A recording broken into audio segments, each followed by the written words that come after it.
Good morning. It's good to see everybody again this morning.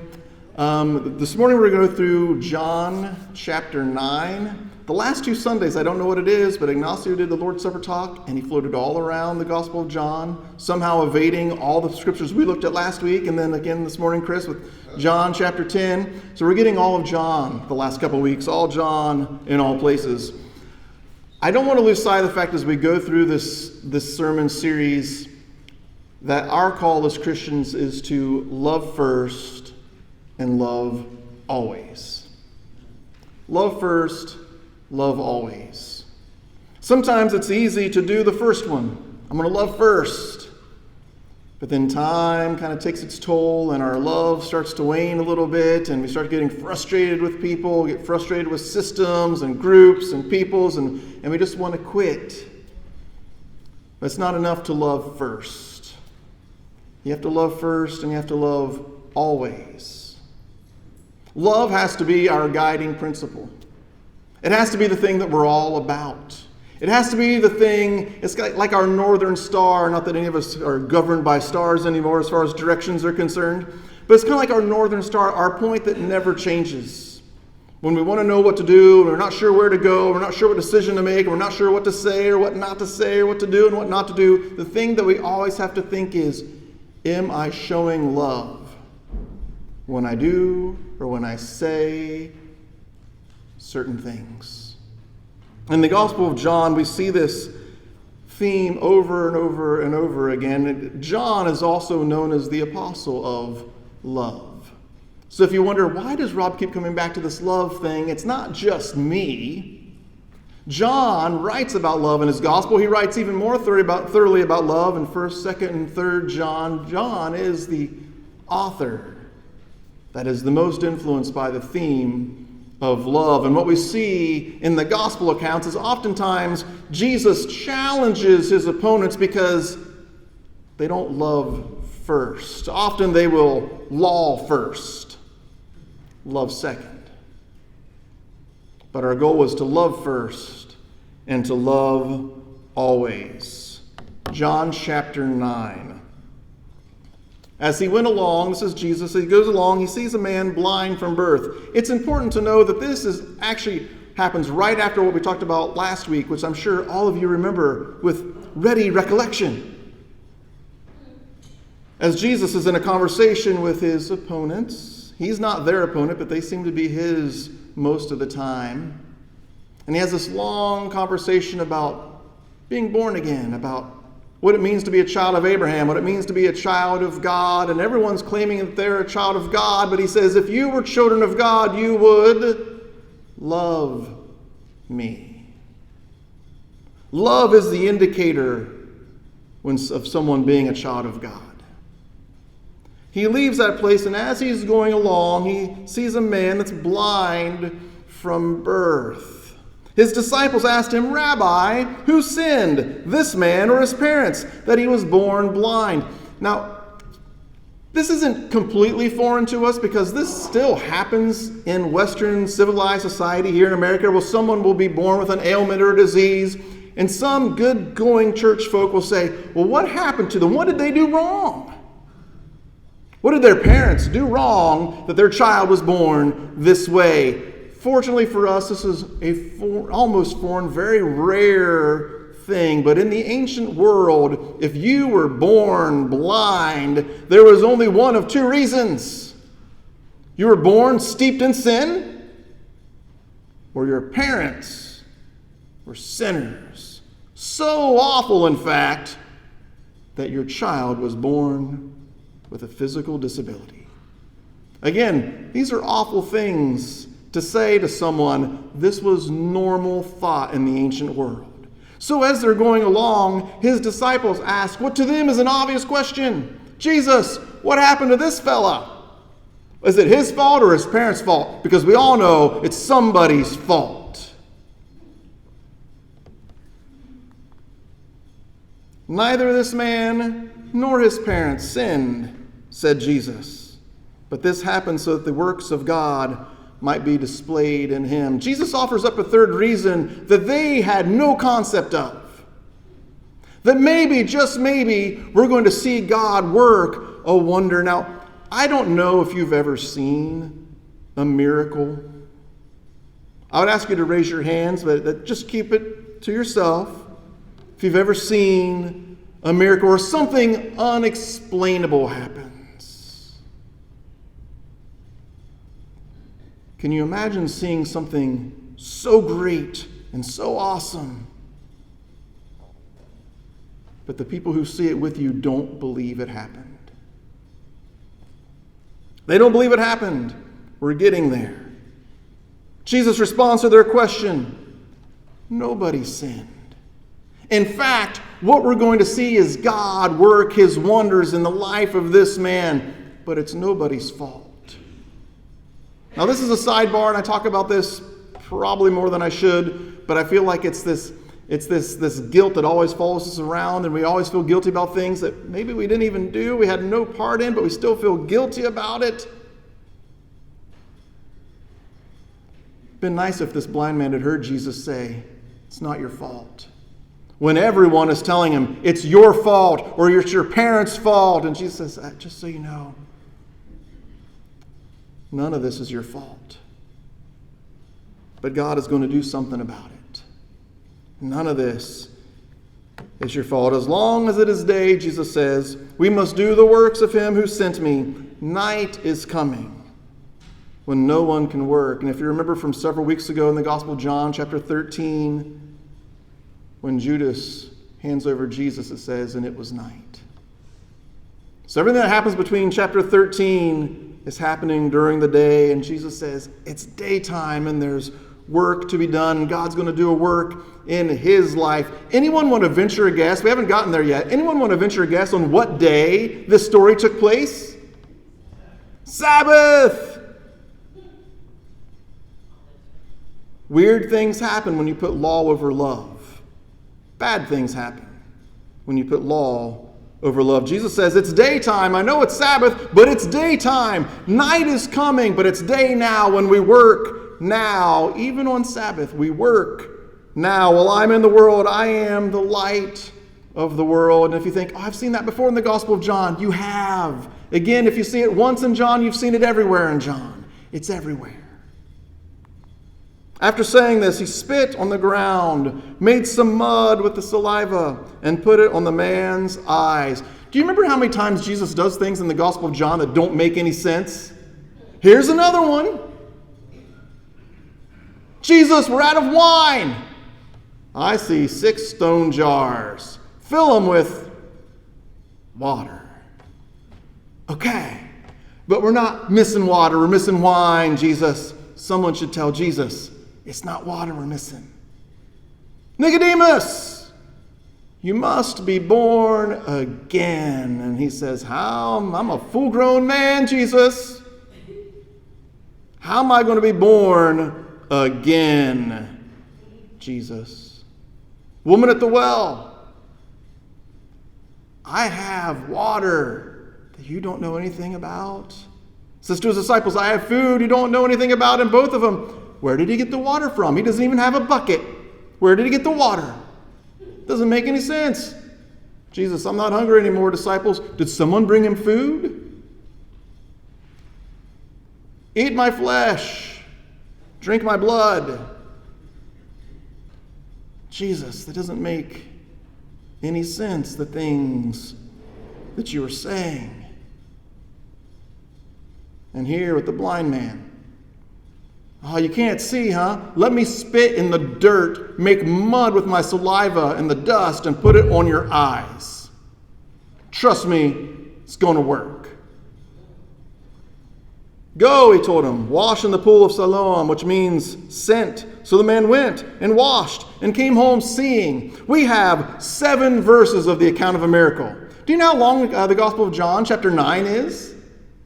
It's way longer than 7 verses. It's almost 7 times longer. How can you have a story about a miracle of a man who was born blind? Now, some people in the ancient world, if you were blind and got healed, that was one thing. But if you were born blind and you got healed, that had never been, no pun intended, never been seen before. They never heard of such a thing. This is a great miracle. Can you imagine one of the greatest miracles ever experienced in the Gospels, and it's covered in 7 verses, but the story is 41 or 42 verses long? What could possibly go wrong with a story like this? What more evidence could anyone need? Why would anyone ever doubt after seeing such a thing? Well, that's why we're going to keep on reading.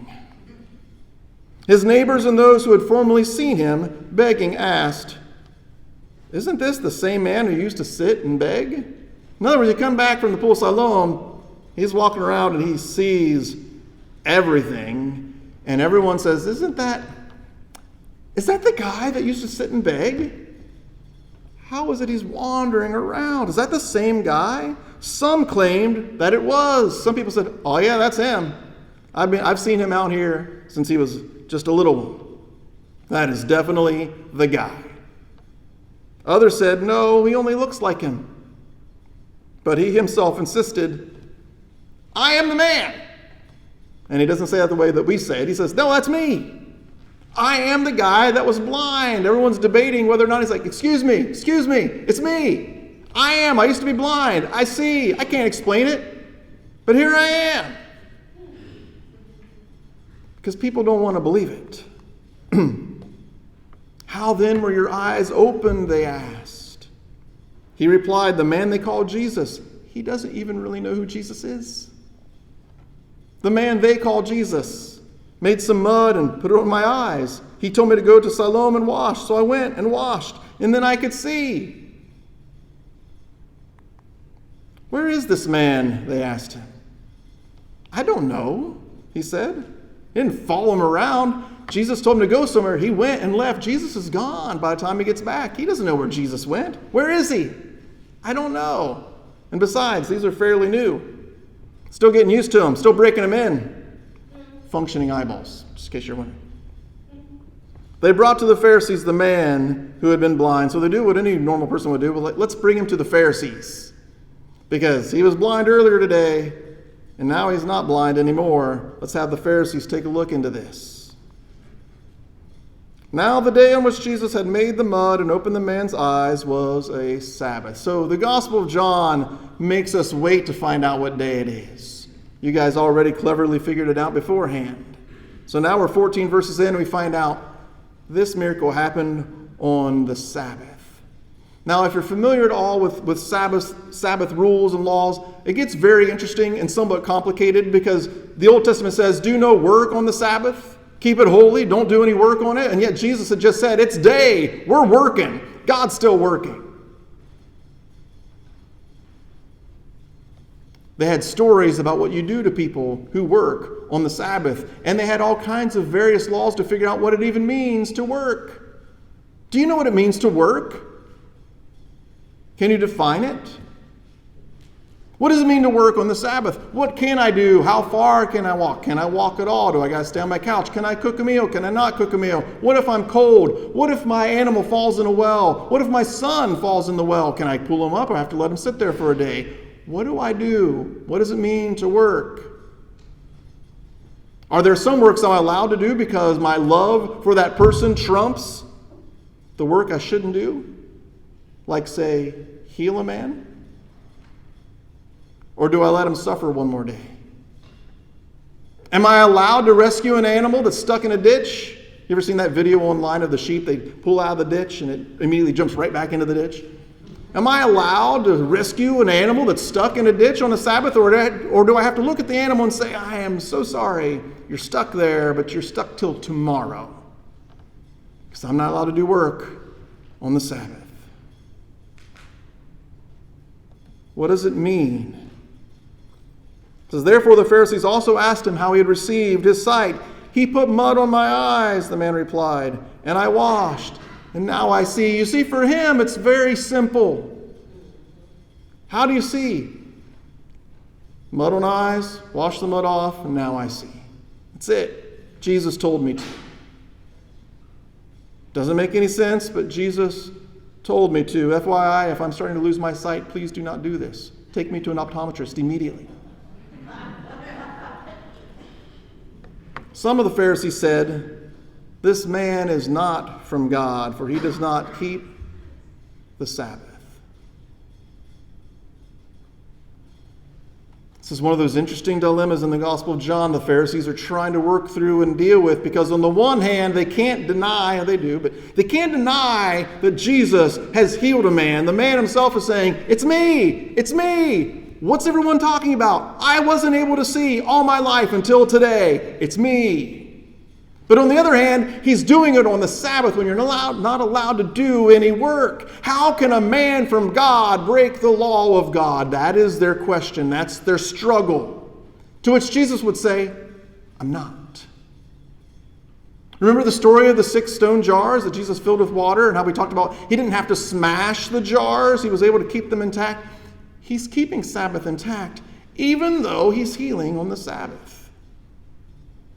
It's called priorities. And law is always under love. Law is always under love, because we actually have a law of love, and that comes first. Love first, love always. So they say, how could he be from God? He did this on the Sabbath. No one from God would ever do anything on the Sabbath. This we know. Even heal the eyes of a man born blind? Even heal the eyes of a man born blind. We all know that they wouldn't do it on the Sabbath, that they were from God. But others asked, how can a sinner perform such signs? So they were divided. I can't relate to that at all. Being divided. Sometimes I can't even agree with myself. It's a struggle for them. For us, we read the story and we laugh. We're like, ha ha ha, silly, ancient, early first century Jewish people. How do they not see it? How do we not see it? How do we not see it?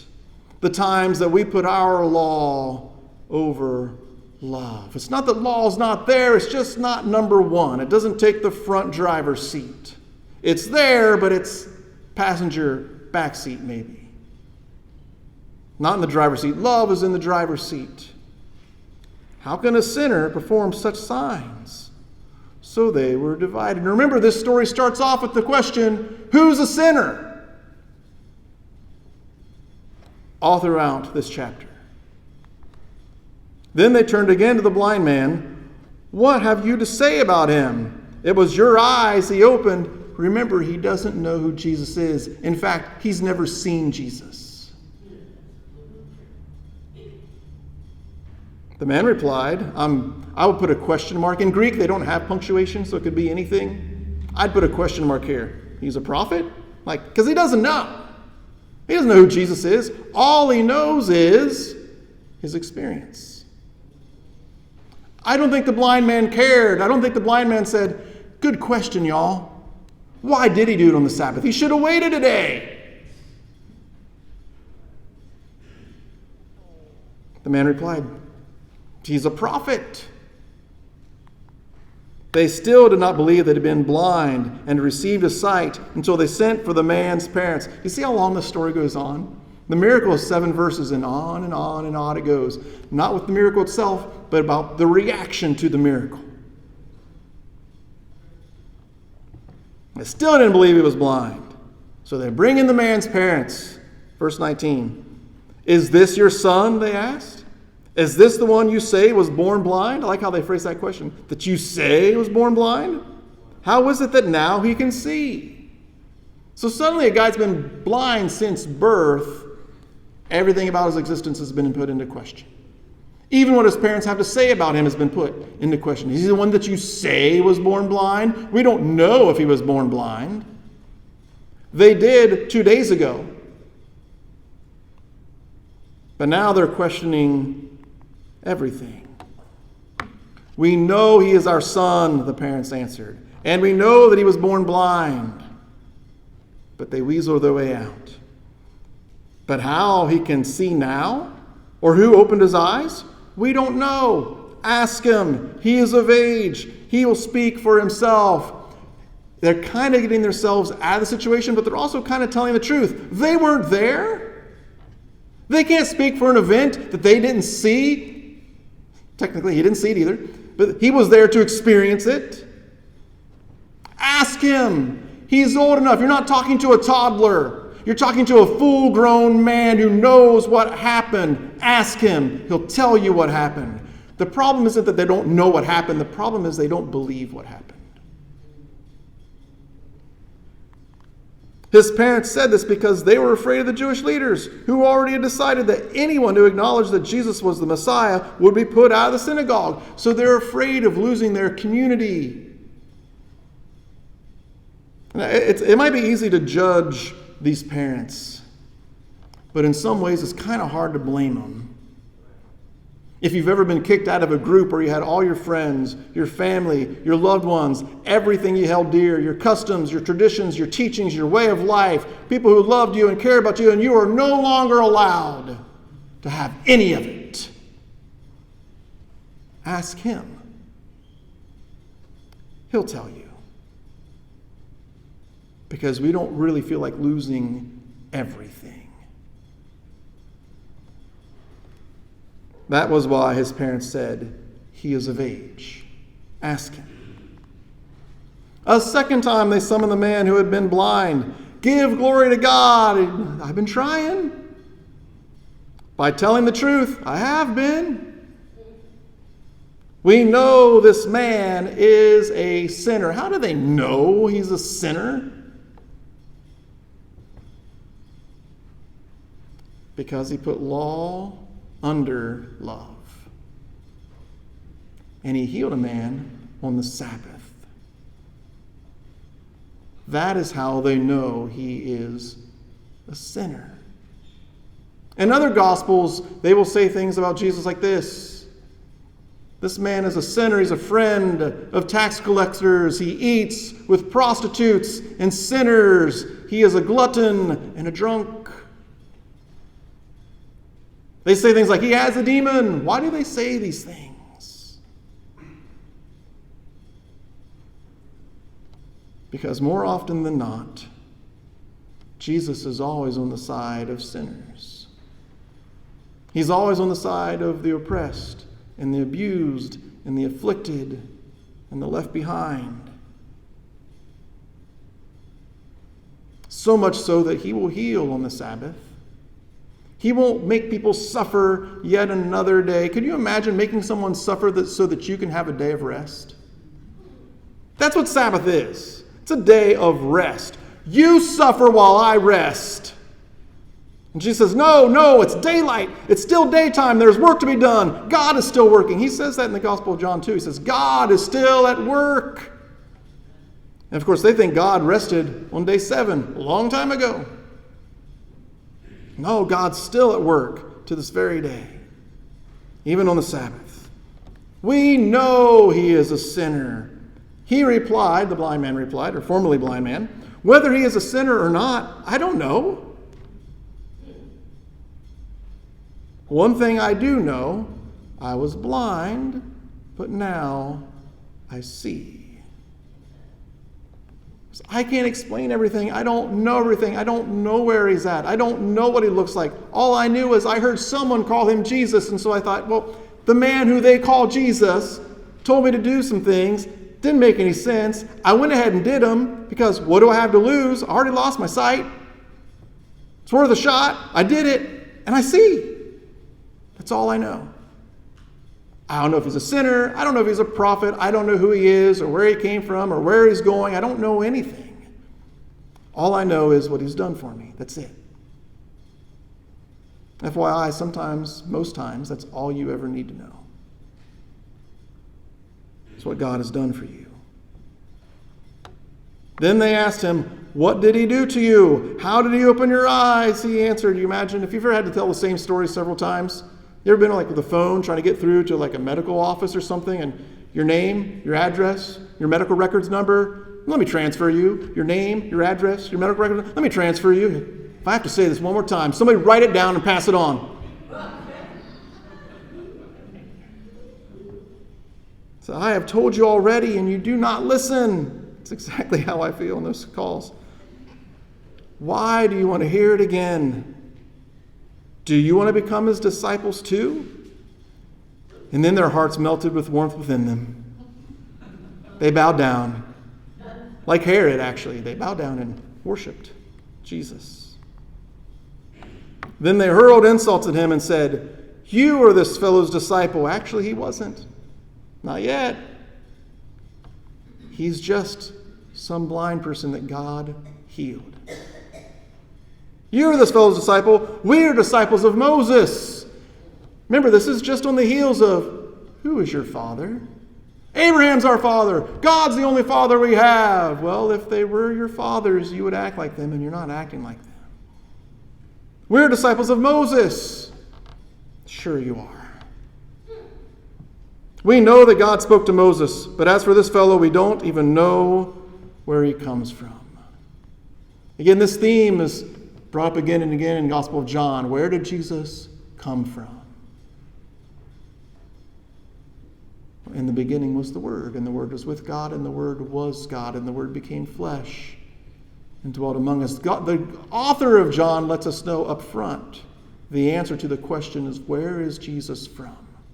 Sometimes they say we don't know where he's from, so that we can't say who he is. Other times they'll say we do know where he's from. We know his brothers, his sisters, his dad was a carpenter. Isn't he that guy?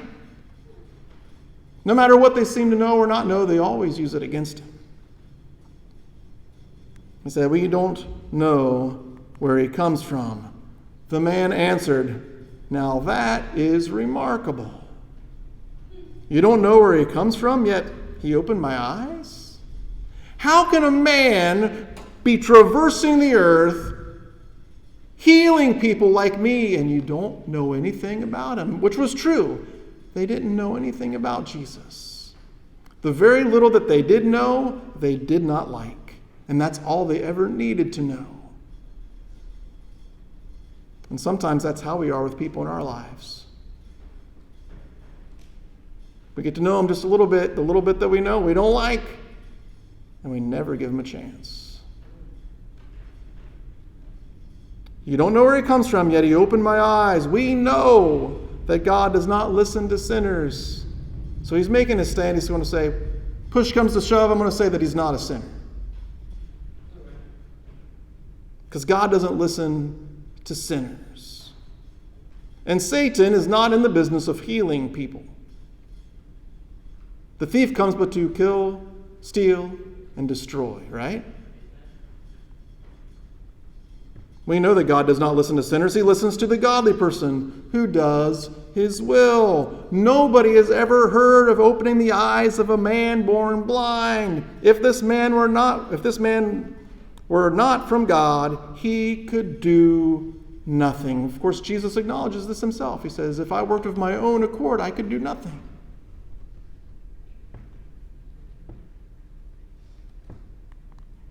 To this they reply, we've come full circle. We're nearly at the very beginning of the Gospel of John, chapter 9.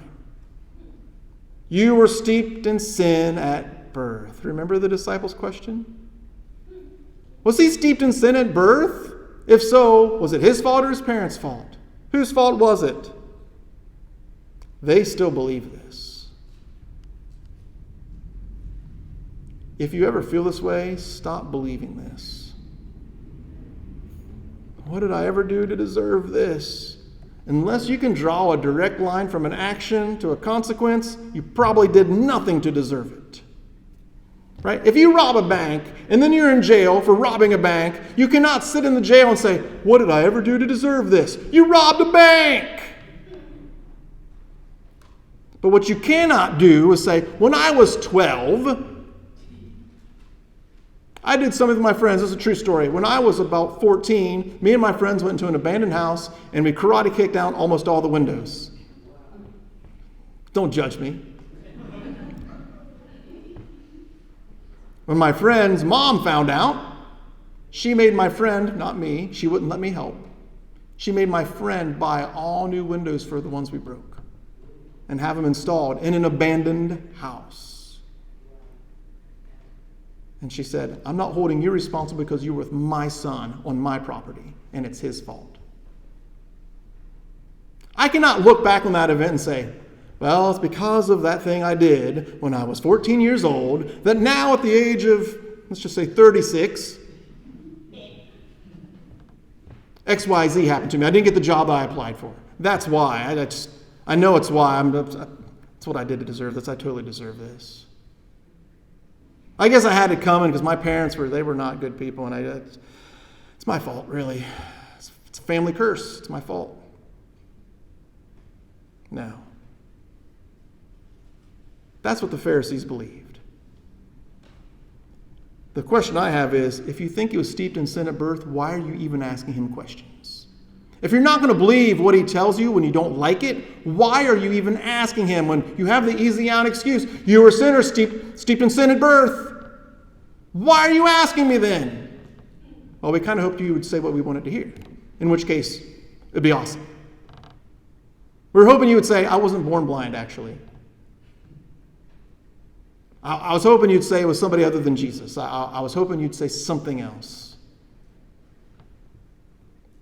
You were steeped in sin at birth. How dare you lecture us? And they threw him out.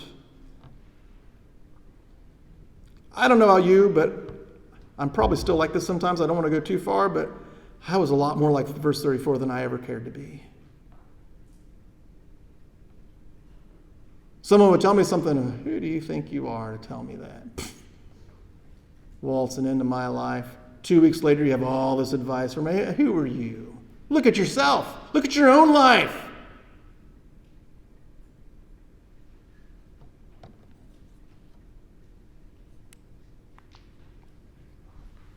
Jesus heard that they had thrown him out. I like how Jesus, he's disappeared from this whole story other than being talked about. He's not really around. But somehow he's keeping tabs. You ever thought about that? How does he know he was thrown out? How does he even know where he went? He's checking in on him. Somehow. And you might say, well, he is Jesus. He knows everything. I prefer to think more of a human Jesus. It's just, hey, go find out what's happening. Go find out what happened to our friend. Right? Because this guy, he got thrown into the middle of this, what should have been just an awesome event. And now he's stuck testifying to Pharisees and being called names. And Jesus heard they had thrown him out. And when he found him, so Jesus went and found him. This man would have never found Jesus. You know why? He had no idea what Jesus looked like. Jesus had to find him. And he said, do you believe in the Son of Man? Who is he, sir? The man asked. Tell me, so that I may believe in him. Jesus said, you have now seen him. In fact, he is the one speaking with you. Then the man said, Lord, I believe. And he worshiped him. Jesus said, for judgment I have come into this world so that the blind will see, and those who will see will become blind. And some Pharisees who were with him heard him say this and asked, what? Are we blind too? So they take offense at this. Remember, because being blind is a bad thing. Not just because it's not good to not be able to see, but because it means it's an indicator that you are some sort of horrible sinner, or your family is. Remember, so are you saying that we are blind too? That we're guilty of some sort of sin? And in fact, that is exactly what Jesus is saying. Jesus said, if you were blind, look at the reversal. If you were blind, you would not be guilty of sin. Up until now, everyone has been saying, if you are blind, you're guilty of sin. And Jesus said, now, if you were blind, you would not be guilty of sin. But remember, in John, Jesus is always driving people deeper. But now that you claim you can see, your guilt remains. Your guilt remains on you because you claim to be all that. You claim to have all this knowledge, and you know what God is up to, and you know what God's doing in the life of people, and you know what God's doing in my life and his life. You know everything about family history because someone was born blind. You claim you know all these things. You see all these things. And that's why you're blind.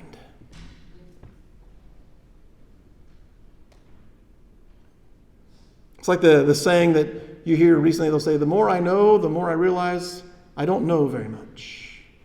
The more I learn, the more I realize there's a whole lot out there to learn. I'm not nearly as knowledgeable now as I was before I started studying. They have a certain arrogance about them. They know things. Well, they think they do. So their guilt remains. Do you know what the worst blindness is? Now, I say this as a person who's not lost my sight, and so I don't mean this in a way to say, oh, being blind is great, because I can imagine it is not great. But I think the worst blindness is when we blind ourselves to ourselves.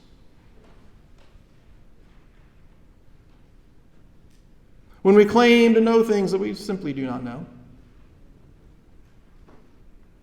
God would never heal a person on Sabbath. God could never be at work in that group of people or this group of people. I think I've shared this story before. I worked with a preacher once that was involved in a pro-life movement back in the northeastern section of the United States. And it was a multi-faith movement. And as things were, we had Baptists and Methodists and Church of Christ and Lutherans and all these Christian groups that were coming together to have a pro-life movement. And he was getting more and more involved, and he retreated from it. Do you know why? It's not because he disagreed with their motives or their actions they took. He said he had to move away because he started to think that they were Christian too. And so he had to withdraw. He is not that same person anymore, but we all have our moments when we look back and go, ooh, yeah, that was not a good move on my part.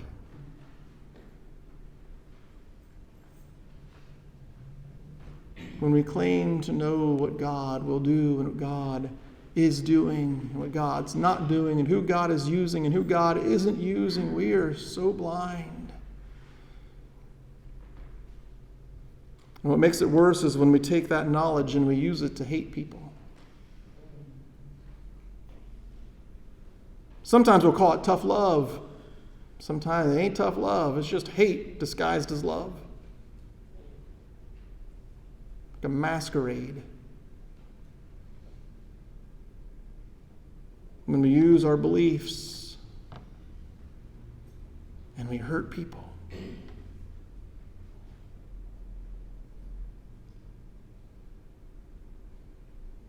You cannot love God if you hate people. I don't care how much you proclaim that you love God. Doesn't matter to me at all. Of course, it doesn't matter if things matter to me at all or not. That's also true. It doesn't matter if you claim to love God. It simply doesn't matter. How do I go to church all the time? Okay. Plenty of non-Christian people go to church all the time. I'm an elder in the church. You're an abuser. I don't care what your title is.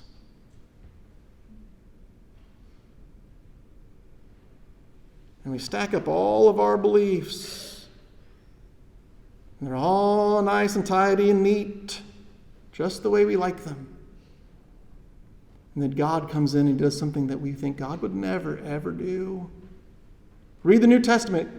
The whole thing's filled with things that people thought God would never, ever do. And he does them anyway. It's like he doesn't care what we think.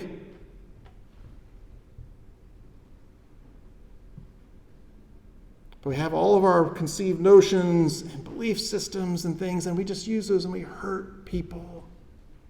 We hurt them. And I wonder sometimes if Jesus, I know he would say this to me at some points in my life.